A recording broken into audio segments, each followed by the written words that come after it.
class. Today we are going to discuss about the Mendel's law, that is law of dominance, law of segregation, law of independent assortment. We will also talk about monohybrid cross and the dihybrid cross. Okay. These are the three laws of the Mendel. Law of dominance. Dominance over here means that in the monohybrid cross, if I am taking the example, then this capital T, small t, the 7 contrasting characters which Mendel studied, okay, in the pea plant, that is the Pisum sativa. Over here, this represent one set of genes and this represent the one set of genes which over here these two are alleles of each other. This is a homozygous condition, homozygous dominant.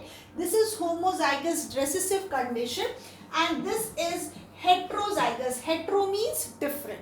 Okay. So it is a monohybrid cross. In the monohybrid cross, what happens in the first generation, F1 stands for the first generation, and on crossing the result was capital T, small t.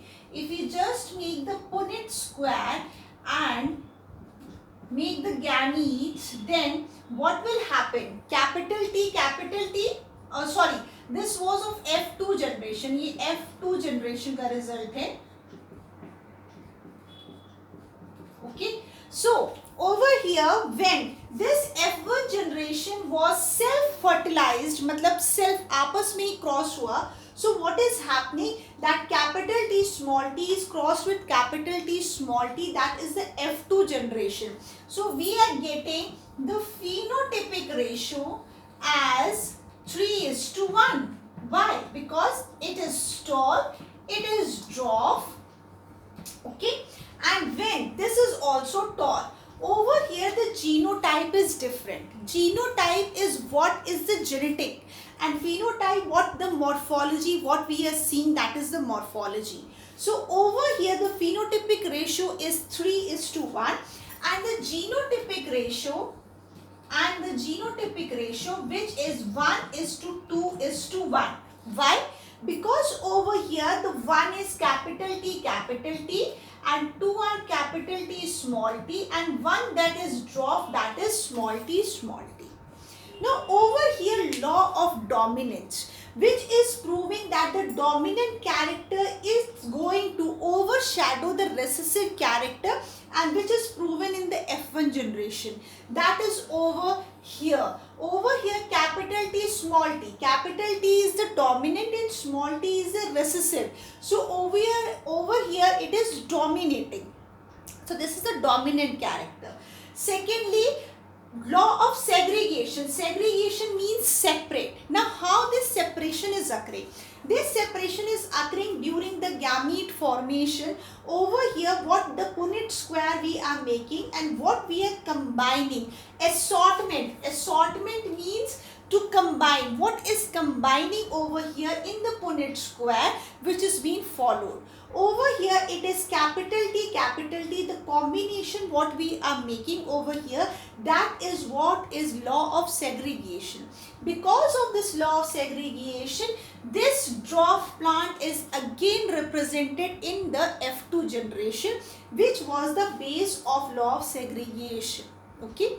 Now the law of independent assortment. Monohybrid cross means mono means one. Over here hybrid means hybridization, the cross pollination what we had done, what Mendel did, what we are just studying. Okay. So over here the one character which is being studied, that is the tall and the dwarf. This is the monohybrid cross.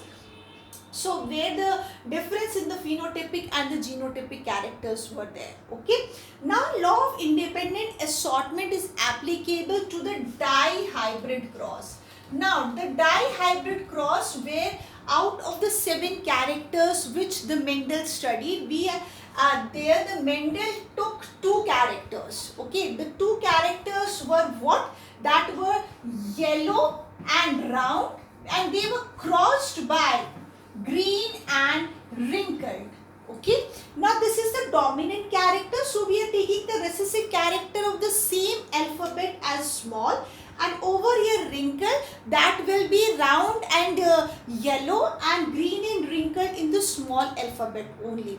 Over here the F1 generation will be capital Y, small y, capital R and small r. This is the F1 generation which is going to be self-fertilized again, crossed, and this is going to give result as 9:3:3:1.